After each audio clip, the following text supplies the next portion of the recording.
How are you? Quite well. We thank God. Under the circumstance. Yeah. Under the circumstance. Yeah. Member of Parliament, dear, which circumstance? I know it's hard for us, but under the circumstances that we all find ourselves in as Ghanaians. And in this economy. And we'll be discussing that in a bit more detail.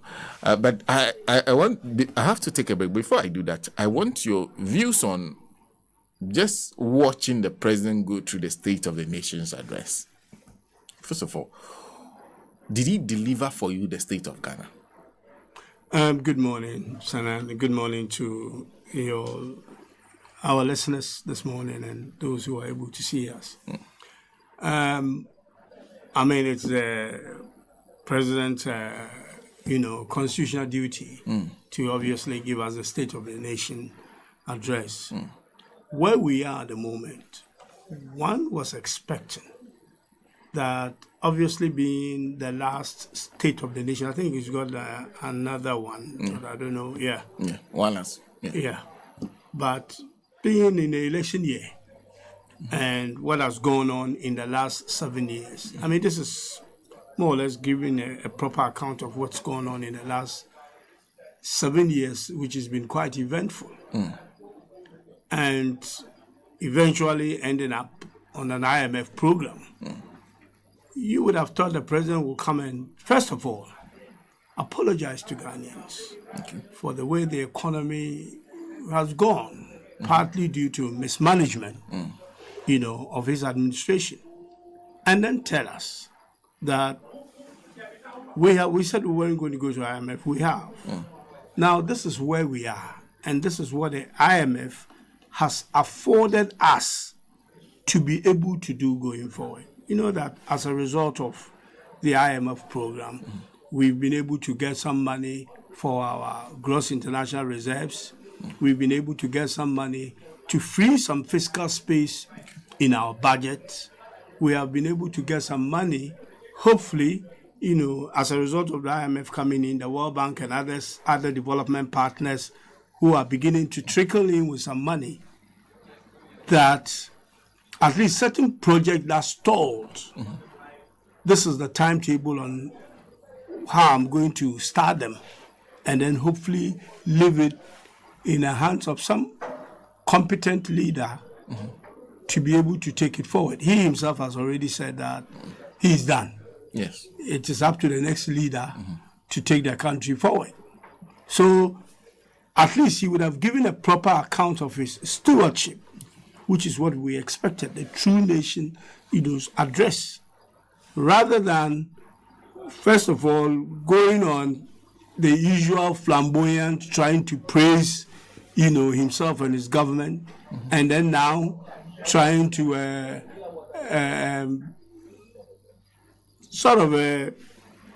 insulate his vice president, who obviously he wants him to take over from him. And then trying to say that he himself, as a president, was both the driver and the mate. So, in that respect, he didn't deliver what I thought should be a State of the Nation address from a statesman, but rather reducing it to the usual Nana Akufo-Addo that we have known for many years. I see. So, these are my initial thoughts. Well, on that note, we'll take a break. When we come back, please stay. Go nowhere. Honorable Kweku Ricketts Hagan would have a conversation on what the real state of the country is. And perhaps one of the things you said, the attempt to extricate the vice president from whatever has happened over this period. He doesn't take blame for everything. He takes glory for only the good things. Yes. So we'll come back. We'll be back shortly.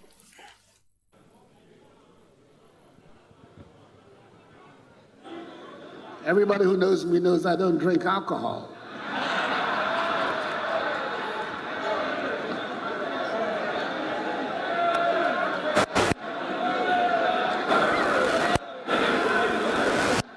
Based on lessons learned, government developed and launched under the dynamic leadership of the new Minister for Food and Agriculture,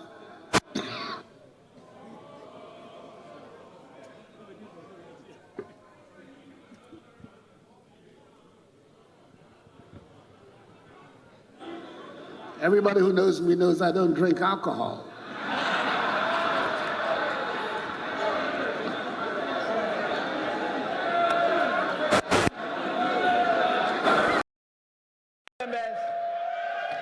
Honorable members.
Members. Honorable members.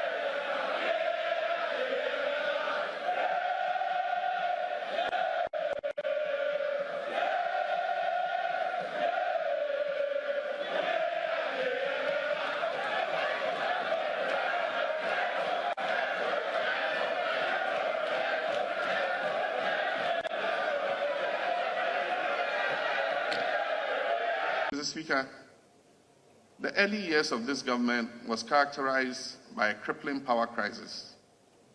The shortage of power led to a very unpopular load management program. This shortage of power hobbled the growth of our economy and affected both business and residential customers. Many businesses had to resort to the use of generators to survive. Mr. Speaker, I stood on the floor of this very august House and took full responsibility for the crisis and promised that I'll do my utmost to fix the problem. It has taken a lot of hard work and effort.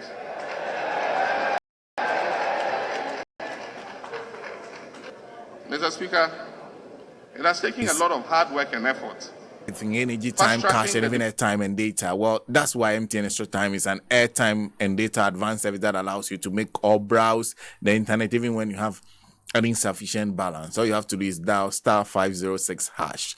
Go through the prompt and select the amount of airtime or data you need. It's more than simple. Doing your favorite things on MTN means you don't get interrupted even when you are low on airtime or data. Please remember, all terms and conditions apply. Dial *506#, *506# and get that data or airtime advance you need. Once again, my guest in studio this morning, Member of Parliament for Cape Coast South, Mr. George Kweku Ricketts Hagan. Thank you once again for joining us. Thank you. Yeah. Well, so let me go back to, of course, the State of the Nation as delivered by the President. You said it was a constitutional obligation. He had to do it. 67, I believe. Yeah, he had to do it. Yes. But you've been in Parliament for many years now. Over the years, has it been... have you really felt that what is delivered has been the state of the nation? Well, obviously, thank you, as you rightly said, I've been there for a while and I've listened to the state of the nation from at least two presidents. And in the last 7 years, where we have listened to President Nana Akufo-Addo. How he started is exactly how he's ended. Okay. And when you sit there and listen to the state of the nation from His Excellency the President, sometimes you wonder whether it's the same country that you live in that he's talking about. Okay. Because he paints such a rosy picture that you begin to wonder whether there's something happening in Ghana that you are actually not seeing. And the self-praising, and sometimes it turns out to be like a campaign rally, Okay. you know, touting himself and his government on their achievement, and even wishes tend to be promoted as achievements. And he'll be talking about things that he intends to do. I mean, there was some laughable stuff in his State of the Nation address that it makes you wonder whether, well, you might probably not blame the president, but it may be economics, it may be finance, but it's also something with that basic understanding. I mean, you don't need to be an economist to be able to understand that. And I will point some of them out. So it makes you wonder that, is this man aware of the hardships that people are facing in this country? He would just sometimes, I remember a couple of them, I know the situation, but you can see that he's actually remote from the issue that he pretends to care about. Okay. So does this man see the joblessness that is going on, the high level of unemployment? Does he actually see or feel the cost of living, the standard of living that has dropped for many people? Almost 1 million people that has fallen off the economic ladder in terms of plunge into poverty. It is reported to be about 800, million people, 800,000 people. So it tells you clearly that either he doesn't get it or he doesn't actually care. You know, he has led, and I said earlier on that you should perhaps apologize to the country. Okay. He has led Ghana into bankruptcy, basically. Ghana is technically insolvent country. When you look at our asset and our liability, if somebody is going to be insolvent, you look at your asset, the nation's asset in totality, against your liability. This country is in negative zones. You look at our GDP, which is even projected to be 1 trillion cedis, against our revenues, all the revenues that we collect, that's basically our asset, the main asset, against the liability, which is obviously our debt, which has basically swallowed this country. We have now moved from 600 billion and we are going towards 700 billion. Before this administration ends, Ghana's debt will perhaps exceed 700 billion. You add expenses or expenditure, which he is not prepared to cut, and you kind of net this off. Ghana is negative. Yes, we have resources on the ground, and we have a human capital and all that, which some of these things can look as an intangible, asset. But if you look at the real tangible assets of the country, Ghana is an insolvent nation. We are broke. We are broke.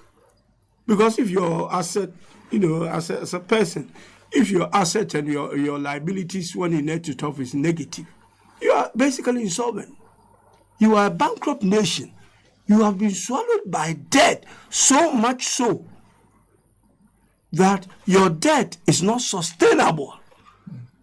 You have been given an IMF program based on humanitarian grounds, because the international community wants to make sure that Ghana doesn't go down. Okay. Because you look at the neighborhood, and all the things in Niger, all these other countries, where politicians have let their countries down, and as a result, people have taken arms, or the youth have voted against their leaders. They know such a situation when it happens to a country that is seen as a beacon of democracy in the sub-Saharan region. If that country also goes down, then there will be a problem, because IMF does not support countries with debts that are not sustainable. So how can Ghana go through debt sustainability analysis and come out unsustainable, be able to get an IMF program? Refusing to go to the program at the time we should have gone. But Ken Ofori-Atta taking us basically when we were on a stretcher and negotiated something that I thought was quite haphazard. But then again, when you go to the table from a position of weakness, which is how we ended up there. When you go to a patient, we are taken to a hospital in a kind of hopeless situation, a vegetative state or whatever, they don't take you to the outpatient ward. They take you to the emergency. The rules at the emergency are different from when you go to the outpatient. They need to operate on you immediately. The doctor there at the time will decide on the type of operation you need. If you find a bad doctor, you get a bad treatment. If you get a good doctor, you might get a good treatment. So that is the situation we found ourselves in when we went for the IMF negotiation. Because we went there basically as beggars. And as I said, it was a humanitarian extended credit facility given to us to save Ghana, to continue to be a beacon of the region. Then you come and talk about, it's a continuation of what Ken Ofori-Atta did in the budget, which was picked up by Baumia in his recent engagement with the country, which obviously the president picked up in his SONA. And one thing that was different this time is that most of the time they tend to compare their numbers with ours in 2016. But this time they have shifted a bit because their numbers compared to us makes them look very bad.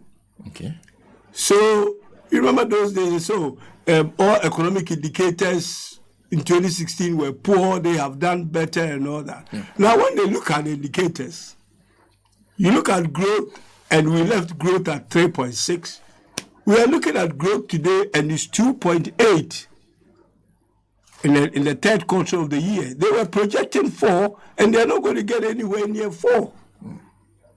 They're probably going to come down. In the last quarter, when things are getting worse, if your third quarter gives you 2.8, you don't need a rocket science to tell you that you won't get to the 4 that you're projecting. You even get to 3. You're probably going to come down a bit.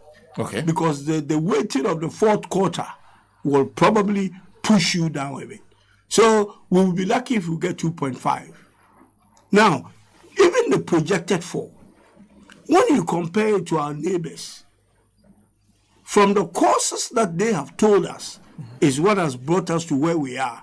The usual story, the COVID, the Russia-Ukraine war, affected all these neighbors. So how could Cote d'Ivoire be growing at a much, higher rate than you? Benin, Nigeria. You can mention the countries, Djibouti. You can go further out, Uganda. They are all doing better than us, around 6-7%. How could Ghana be doing what we are doing at the moment? And don't forget, some of these countries I mentioned are still in war. Some of them have been taken over by military, junta and all that. And all these countries are doing better than us. Maybe the outliner here will be like Niger, which is growing around 11%. And then, of course, as a result of haven't discovered lithium and, which is now a hot commodity, just like we did in 2011 when we started the production of oil, yes. which got our GDP to over 14, But the rest suffered the same or worse conditions. I mean, their current condition is worse than us. And I always say that it is because the structure of Ghana's economy, which is part of it, and the mismanagement of this government, the recklessness, the bad implementation of policies. I'm not going to say the policies were bad policies, because some of the policies sounded sound. The timing of it and its implication. You look at free education and you ask yourself, could this have been done in a much better way? Because of free education, as you know, enshrined in the Constitution, if Ghana is doing well, education universally should be free.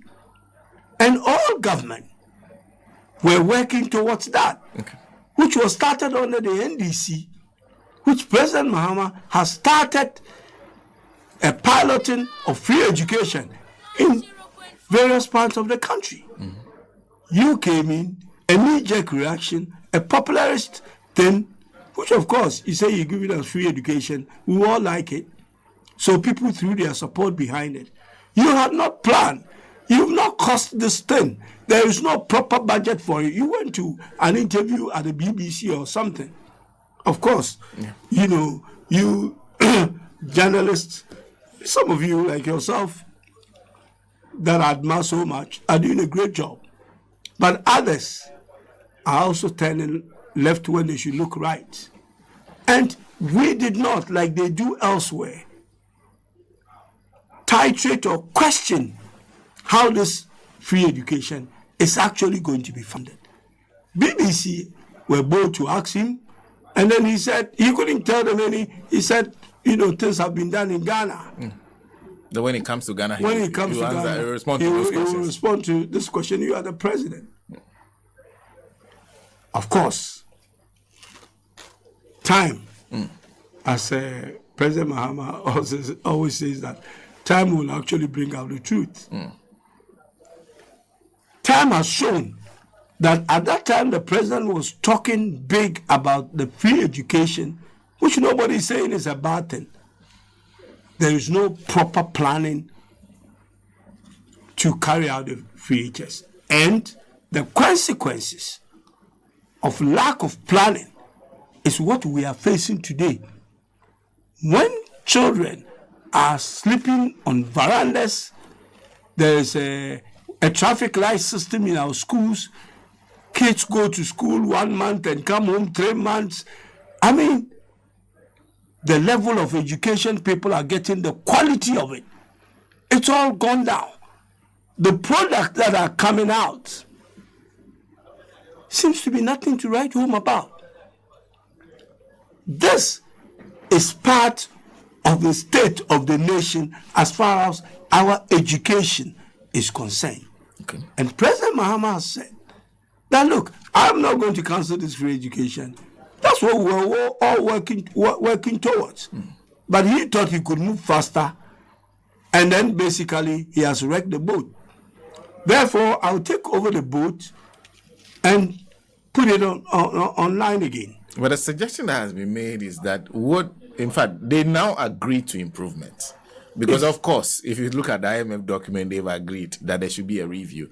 But they are saying that the review you intend and the review they intend are two different things. Well, and it is clear that anybody who understands education or who understands reforms knows that we need a holistic reform or review of the education. The way we are funding it is not going to be sustainable. You will have to continue to increase the taxpayers' taxes for you to be able to fund this escalating cost of free education. Now, the question at the moment is that we are throwing a lot of money out of it, but what we are getting out of it does not match the money that is being thrown. And that there are a lot of uncompleted projects in education sector in terms of education infrastructure, that is not being attended to. Okay. The food that these kids eat in school, and you know, when you are learning, it's like being an athlete. You need a certain diet, quality of food, for you to be able to have the kind of, let's say, brain, because it's a developing brain, to be able to study and study well and become a useful contributor to society. If care is not taken, the product that will come out, where you and I will hand over this country to, will not be a product that you want to write home about. And these are the real issues. We are looking at things superficially at the top, not knowing or not caring about the bottom of it that is being rotten. Are you suggesting that they haven't spent wisely when it comes to the implementation of these policies? Because he talks highly about the fact that he even decided to make the kind of investment he made in education. He's talking about the fact that he's providing social infrastructure. One village, one dam, which you are not a big fan of. Planting for food and jobs. He's talking about one district, one factory. They said they have started a whole automobile industry thing that they are moving with. Are you saying that these expenditures have been made, but they have not been made wisely? I hope we'll get enough time to come to that. But I am taking it one by one to tell you how basically a hopeless country we have become. And this is the education which is supposed to be one good thing that everybody agrees on. But the way it's been done, and for the last 7 years, if the review intervention was done periodically and at the right time, we wouldn't be where we are with free education at the moment. It's not just about talking about the number of people you have churned out of the education system and would otherwise would not have been in school and all that.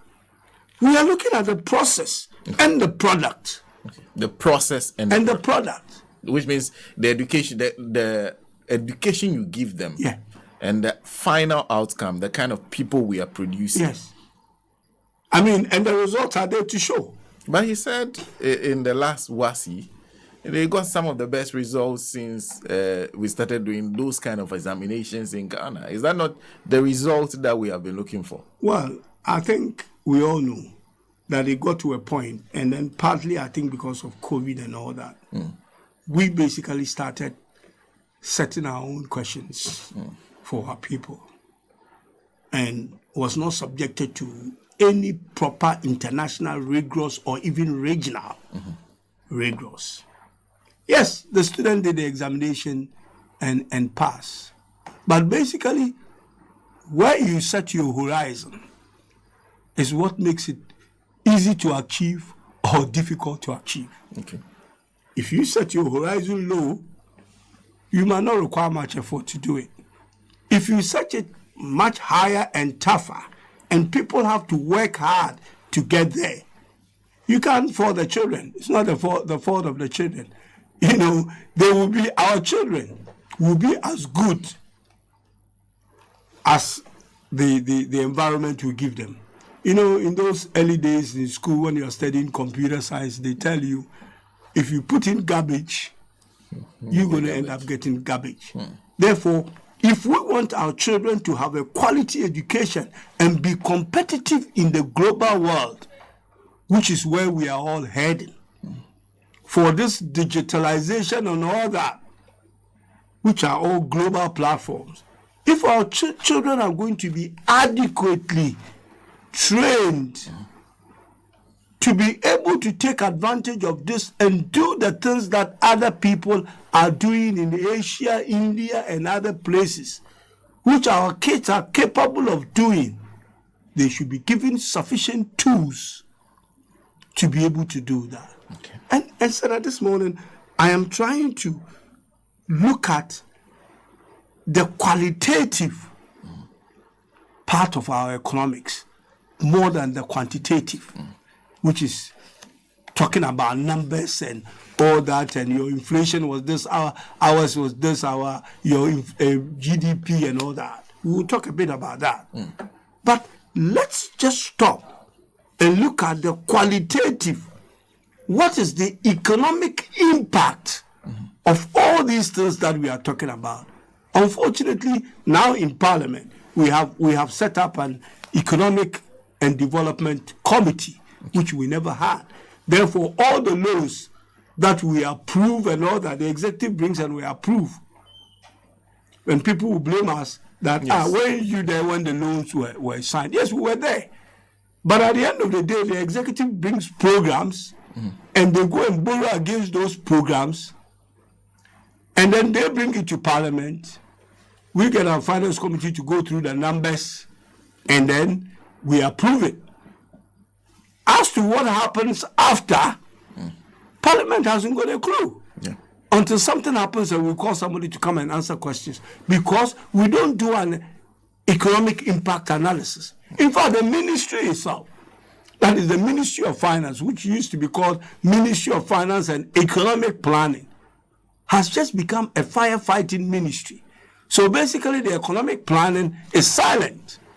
I think they have a deputy minister there who handles economic planning, which is the position I held when I was a deputy minister there. But it is very silent. Everything is pushed to NDPC. Yeah, National Development Planning Corporation. But National Development Planning is much broader than just economics. The economics is a subset of it. So we are not zooming in on the economic impact of the things that we are doing in this country. What is the impact of free education on Ghana's economy? It's not just about people have gone to school. Okay. What are we getting for the investment that we have put into my child going to school? Okay. Then you come to the other things you are talking about. I mean, the one dam, and I'm not even going to those are, but I'm talking about the big ones. Okay. If you come to one district, one factory, what is the economic impact of one district, one factory? It's not just about it being a good policy, one district, one part. And then the president comes and praises himself and his government for one district, one factory. Because they will give you numbers. We have set up 160, 160 factories. We have got 165,000 people have been employed. Now, the question is, what factories have we created? What are those factories doing? What is the economic impact of these factories? How much jobs have they created as a percentage of the unemployment, that we have there? And where are we going? What is the strategic planning in empowering the type of businesses that needs to be set up here? They will tell you about bringing these manufacturers in to come and manufacture cars and all that. We're not saying they're bad things. But what is the economic impact? And with all this intervention, the question that you have to ask yourself, as I said, I'm doing more qualitative, but we will have to back it with numbers. You have a flagship program, Mr. President, that says that you are creating factories to create jobs. That is, the factory is created to improve production and to hire people. And of course, that fits into your GDP. What has been the impact of industry in GDP? And, the numbers you look at are quite not encouraging. Because you look at a situation where we have unemployment in Ghana now is nearly 15%. Huge. I remember 2 years ago when I stood on the floor of Parliament and showed Parliament a graph and the data of the unemployment situation. I did it so that people will be able to see it rather than just numbers. and where we are headed, I had my friends on the opposite side questioning without any sort of research on their own government figures that they presented in the budget. They haven't even read it. But, and this was leadership. They were quick at jumping at what did you get first? What did you get a graph for? I said, I will turn this in. You don't come and show document here in this parliament and go home with it. You have to turn it into the table office for Mr. Speaker to have a look at it and see that you have a genuine source for the information that you are providing to Parliament. Because the Parliament is a house of facts and truth. Today, unemployment is almost 15%. Look, the disturbing thing is these are people that we have calculated, like people who are ready to work, able to work, and searching. Qualified, yes. Yeah. And searching for work. If you are calculating unemployment, that is what you look at. Okay.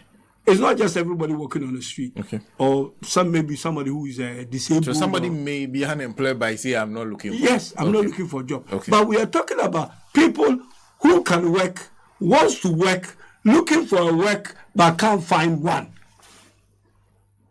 So this 15% we are talking about is just these people. Out of that net, you have over 4 million people, which we've also been given the figures. 4.5 million people who are actually, they have taken themselves up because we don't measure unemployment properly in this country and have, like we go to places like England where joblessness is mentioned because people are given stipends to keep them going so they get proper information there. But ours, whatever basis is done on, but at least some effort is being made by the Ghana Statistical Service to do the best job that they can. But 4.5 million of people who can work, but they have taken themselves off the job market because they are fed up and they are tired of looking for a job. So these people are not being captured anywhere. Okay. If you should bring them to where they should be, we will be talking about unemployment of about 20%. This is a security threat to the country. 30% out of this 14.7 are young people between the ages of whatever age bracket that they look at you as being young. Either 15 or 18 to 35. 30% of them are unemployed. If this pattern continues, the security threat I'm talking about, it gets to a point, people get fed up. People get to a stage where they have nothing to lose. I don't want to be comparing numbers today. I want us just to be listening to what is going on in this country. The underlying stuff going on in this country is dangerous to the future of Ghana. And nobody seems to be paying attention. The government doesn't pay attention. The government is more interested in comparing statistics numbers. That has no impact on the ground. There is no economic analysis or impact assessment by the government itself. It's non-existent at the Ministry of Finance. If you give money to the Ministry of Trade to do 1D, 1F, who is measuring it? Not even the Ministry of Trade is doing that. And that's the point where the questions now arise, because that is supposed to be an intervention that will create jobs. Yes. The one village one that was supposed to be an intervention that will create jobs, get a lot more people into agric. Even the free SHS, if it was done properly, like you said, with infrastructure being installed, you would have even created an avenue for the creation of jobs. Absolutely. You can even talk about even the Agenda 111, creating more jobs. Where's the failure? The failure is that there is a separation between rhetorics and action. Too much talking, too much promises, too much jargons, too much flamboyancy and less work. And then, of course, corruption has become endemic in our society, and President never bothered to talk about it. The endemic nature of corruption. Corruption is endemic in our society. There are acts of corruption that people don't even see it to be corruption anymore. And then, of course, corruption is always difficult to prove because these are actions that people, or inactions. Corruption can also be inaction. Okay. That people are carrying out that are trying to do it in a way that people will not see. That is what makes the proof of corruption difficult. If you and I meet on the room and exchange envelopes, and there is no third person there, yes, people saw me entering your room or your office. When people assess it, I actually have no business even coming into your office because there are processes before I get to you. If I don't get welcome here, if they don't do certain things before I enter the studio, I have no business coming, walking straight and saying hi to people who are sitting there and enter here because Sana is my great friend. So the corruption nature, which has become unpunishable, which has made the people who come up with it, like the whistleblowers, have become sort of danger to themselves. And prove it, nature of corruption. You said Kweku Ricketts Hagan is corrupt. Prove it. In fact, I will be the first person. Meanwhile, the envelope will be in my pocket. Prove it. You can't prove it. It's just an allegation. Go to court. These systems, structures that have been put in place to create the checks and balances in our society are being used, circumvent, misuse to rather create blocks to make it impossible. Court is supposed to prosecute people who have been corrupt and thrown to jail as a deterrent for others not to do same. The system of the court itself, prove it, do this, go to court. So go to court has become a hiding place for corrupt people. Because if you can't go to court, if you can't afford the legal processes you have to go through to go to court, then you wouldn't dare go to court. There are lawyers helping people to get away with serious crimes in this country. They have specialized in that. They are in bed with them. We have created a country which has become a den of corruption. A government, a den of corruption. We have created a country which is full of, it's become another den of liars. We created a country, den of thieves. That's the country we have created. You know, giving front seat in churches because they have gotten an ill-gotten one. The whole society. But it is the actions and inactions of our leadership, our government, that has trickled down and is being practiced. Corruption becomes endemic because the leaders who are supposed to clean up corruption, who have told us that they are putting their lives online, for be it galamsey, whatever it is, have failed us. And they have become functionaries in all these things happening. Therefore, it has trickled down to the general population. If you can't beat them, join them. People go into politics overnight. I saw some people a few days ago. These were MPP people. We were in parliament with them. And now they have gotten some juicy positions in government. I couldn't recognize somebody I saw. Money can be transformational too. And you ask yourself, where are we headed as a country? Talk about the numbers. Yes, NDC left inflation of 15.4. These guys took it to a dizzy height of 54. Now it's at 23.5. And what are they saying? Haven't we done well? Against who? Now they're not talking about haven't we done well against NDC. They are talking about having brought inflation from 54 to 23. They have done well. Now who calls them? You created a mess and you clean it up, and you are saying you should be applauded. And why you brought you to the 23.5 is still high. What happened to the economic relationship between inflation and interest rate?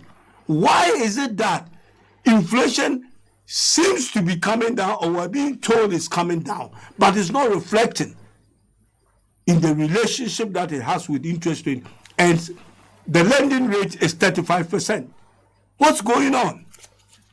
Where's all this data coming from? What are the banks not doing? Yes, they will be talking about their issues of, impairment and all that.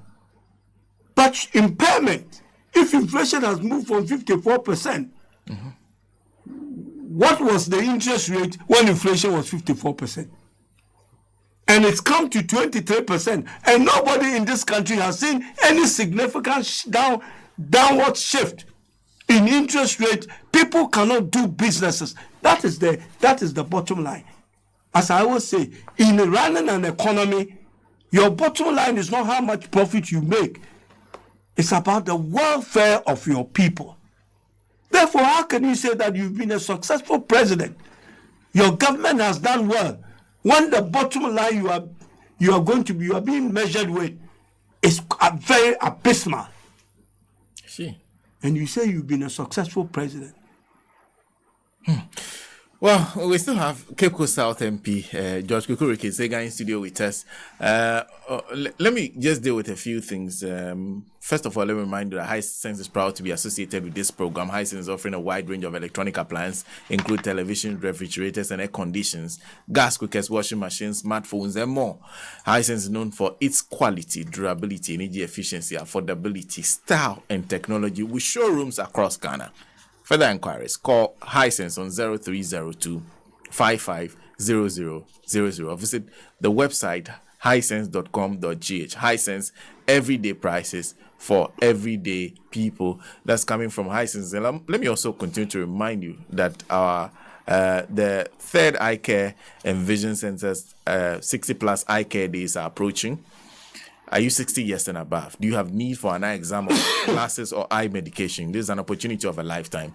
All the third eye care and vision center is asking you to do is register with 50 Ghana cedis if you are 60 years and above, and we'll give you access to the following for 4 days: 50% discount on eye drops, 50% discount on lenses, 50% discount on spectacle frames, 50% discount on glaucoma labs, that's OCT, VFT, and fundus photography, and of course, free comprehensive eye examination. These are very expensive stuff that they are offering to you at a very cheap rate. Or in the case of eye examination, free. Date, Monday, 4th March 2024 to Friday, 8th March 2024. There will be a break on Wednesday. That's how come it's 4 days. 7th of March 2024 due to the public holiday. Time will be 8 a.m. to 5 p.m. each day. 60 plus eye care days will happen at the 2 clinics of Third Eye Care and Vision Center. The first one is at Northreach on the premises of Sunny FM. Northreach on the premises of Sunny FM, first one. The second one, Airport Residential Area, close to Association International School, opposite the Mirage Residence. To register call 024 59 38 389. 024 59 38 389. You can also call that number for more information. Make sure you do not come alone. Pass on the message. Come along with your fellow pensioners and worshippers from your religious places, friends and neighbors. Let them be part of this. Third Eye Care and Vision Center, they are your total eye care solutions provider. And Honorable Kweku Ricketts Hagan is still in studio with me. I think we have about some 10 minutes more to go. I just wanted to deal with and so far I realized that your focus is on where the country is that we are not paying attention to. Are you suggesting that whenever you resort to this whole game of I left to 15%, I sent it to 8% because of COVID, I was at 54%, now I'm bringing down, that generally you miss the point of where we are actually? It is a mischievous academic exercise. Okay. To be just looking at the numbers. I mean, what are we running the economy for? We are running the economy to improve the lives of our people and basically their economic benefit that we're trying to get out of all this. Okay. It's not just about comparing numbers, because the numbers you are comparing, you haven't done better even than the people you are comparing yourselves to. How can you be planting for food and jobs, have a flagship program of planting for food and jobs, and your industry records and manufacturing records are negative 1.2, negative 1?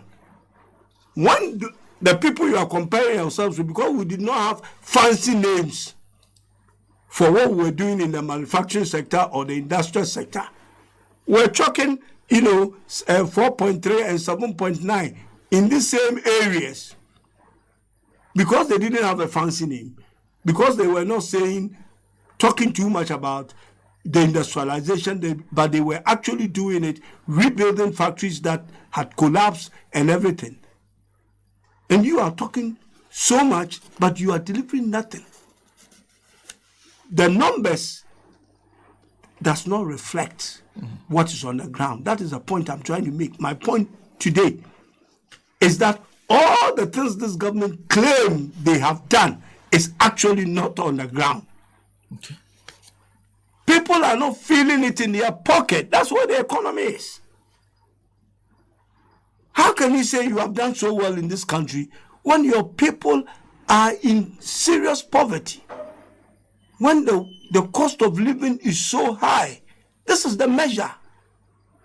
When everybody is trying to leave this country to go for greener pastures. If you have created an economy so well, which you are trying to describe as an utopia, not Ethiopia, yet people are struggling so much in this country, and you are telling us. That's why I'm an economist, but I'm trying to say, let's put the numbers down and let's look at the real situation. So this one is an assessment of the lives of the people based on what you said you've been doing. That's what we should be doing. We are talking about assessment here. We have to assess this government that is trying to break the 8 and know that if we continue to go on this tangent, this country will crash. Ghana will crash. We're almost there. We are at the cliff. But I said things are We are a bankrupt nation. What is improving? 54% of inflation to 23.5. Is that your improvement? When there's a marking scheme that says that F is a fail, E is also a fail, D is borderline, and you are at F, which is a total failure, you've come to E, and he said we are out of the woods, or we are not out of the woods, we turn the corner and all those jargons that they use. But the real situation on the ground is not what is happening. You were bequeathed with exchange rates of about 4 cedis. And you said you haven't had that before. You said when the fundamentals are weak, your exchange rate were... So exchange rate 4 obviously showed we were not doing great in terms of managing the economy. What do you say to exchange rate of 13? It means you've gone to sleep. You are not even managing. you are sleeping. You formed way back a committee to find out why our currency is depreciating so much against the dollar. If you remember, Yes. they put a team together, and that team did not include the vice president. Yes. And they just said that, oh, it automatically will. The man's name was not mentioned, and that is where some of us pointed out that hasn't the president probably lost confidence in his rhetorical vice president? Rhetorical vice president. Yes. The president, our vice president is talk, no action. I mean, if it's lectures, we all can give it. We've all been to school, we've all studied economics. If it's just lectures, gathering a few people to come and listen to you and give lectures on how. That's why I don't listen to Vice President Baumias. I don't even look at his vision. Why? Because it's unnecessary. Why would you look at somebody who has promised you that I'm going to do A, B, C for you, ended up not doing any of it, and comes and say, now I'm moving you to X, Y, Z? Well, he said it's because he's not been the one in charge. That if you give him the opportunity, then he will deliver the promises he made to you. I mean, if you were a failed mate, it's a very unlikely you'll be a successful driver. A failed mate cannot be a successful driver. If you have been a failed mate, I mean, most mates even don't know how to drive. Some too, the best they can do is maybe park a car when their boss, they call them to park a car. You are the one putting passengers on the car. You are the one collecting the money and doing sales to your driver when you get to the destination. If you did, when you were not able to put passengers in because you were mentioning the wrong destination, when you are going to Kaneshi and you are saying that you are going to somewhere else, and you don't get the right passengers at the right station, and you said, oh, I was only the mate. But what is your responsibility? The man, your driver, came out and said, this is my best mate who is going to make sure that this car is full, we get passengers, and we get revenue. And that doesn't happen. And then you said, I was only now making me the driver. Who in their right senses? It's not about Baumia's vision not being a good, in terms of words. Mm-hmm. But I will not pay attention to them. Because we have a saying in fancy, yes, when it's like, if somebody says they are going to do something for you, look at their track record. You come to my constituency and promise me an airport. Yes. Not only an... and a harbor. Things that were promised to you. Yeah. So why would I listen to Baumias, what he intends to do for Cape Coast in the future? And he said he was going to get it done before we finish their term. Obviously, his president was a bit realistic because they were there. I think it's an MPP function. Yes. Or the manifesto launch. Yes. The president said, I have no knowledge of this. But in any way, it doesn't make sense to me that we should have an airport in Cape Coast because there's an airport in Kumasi and all that. He failed to see the importance of having an airport in Cape Coast. And yet, he wanted to create Cape Coast as a tourism destination. This is the gap that we are missing in this country. What we say and what we do. We don't understand what we are doing. And we don't even understand what we are saying. And we are not measuring what we are saying against what we are doing. That is the economic impact analysis.